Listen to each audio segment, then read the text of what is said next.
Hello and welcome to the Discover History YouTube channel. Now, the opening clash, the pistols being fired and the cavalry troopers fighting against cavalry troopers, sword against sword, started to happen around about midday, and famously that is taking place in Wick Field. Now, the shocking thing is there was further Parliament cavalry crossing Powick Bridge. So as you can probably see, we've come back to Powick Bridge. So the main fight's going on over there in Wickfield, but then we've got more troopers crossing that bridge, and there are royalists absolutely everywhere. There are royalists over there, there's royalists over there, and it's now become a large skirmish. So it's a skirmish that started on Wickfield and it's spilled out across the area to the point where they're now fighting around by the mill, obviously now replaced by a Victorian hydro power station. Really worth actually exploring that at some point.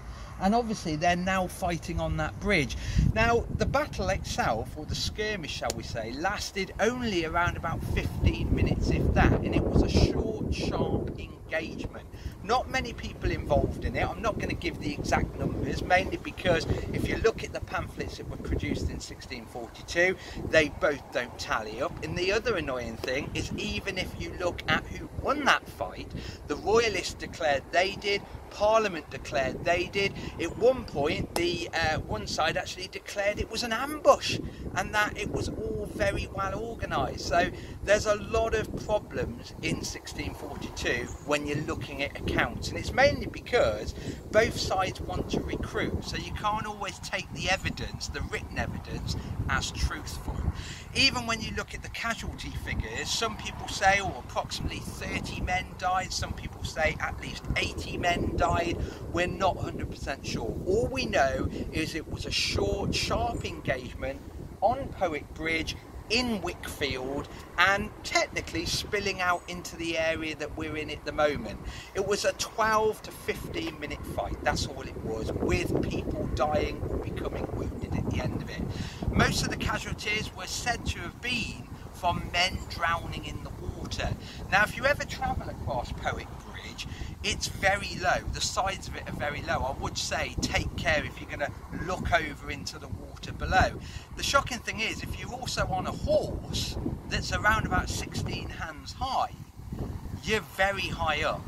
And even, for example, if you look at the height of the horse, their legs are very low on that wall. And it's very easy with troopers bumping into each other, pushing, rearing up, for example, for riders and even horses to fall into the River Team.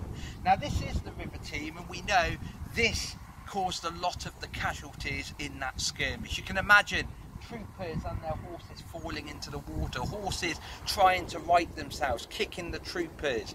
Also, the fact that the troopers are wearing tri-bar helmets, breastplates, heavy buff coats, very high bucket top boots. These are all going to take you down to the bottom of the water.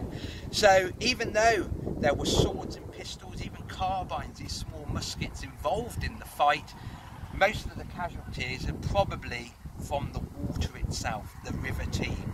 That's why when you come here, you will find on the bridge itself a plaque to those that have died in the 1651 fight, but there are also another plaque, there's also another plaque that remembers the dead from 1642 and 1651. And that's what we have to remember.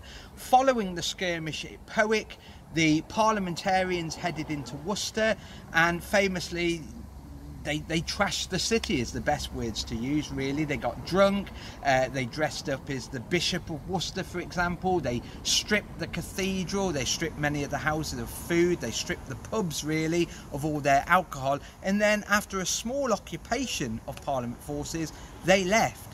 And then famously the royalists were next to move in, and when the royalists moved in, they were the ones that pretty much raised the flag, saying Worcester was going to be a royalist city. But you have to remember, it's the occupying army that's royalist, and they're mainly only royalist because they're getting paid and getting fed. The citizens of Worcester, you've only got to read Henry Townsend's diary, look at people like the Wild family that lived in the commandery, and even look at the chamber order books pre-Civil War. Worcester was most likely, Worcester citizens would most likely to be parliamentarian. John Nash, the Wilds, these were predominantly parliamentarians. They did not want the royalists there. But sadly, especially after the Battle of Worcester in 1651, Worcester is always referred to as the faithful city. Look back at the playlist, look at the Battle of Worcester, we're not faithful. 1642, we're not faithful.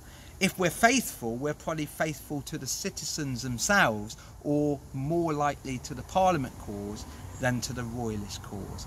Anyway, on that note, hopefully you've enjoyed our selection of videos talking about the Battle of Powick, and famously we did not want to let you into the secret of there being royalist troops under Prince Rupert waiting, or shall we say enjoying the September sunshine, and then the fight took place. It was definitely not an ambush, it was more an accident waiting to happen. The two units bumped into each other, short sharp engagement, no one really won.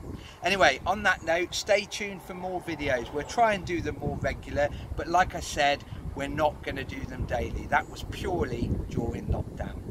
Stay safe and we'll see you soon. Bye bye.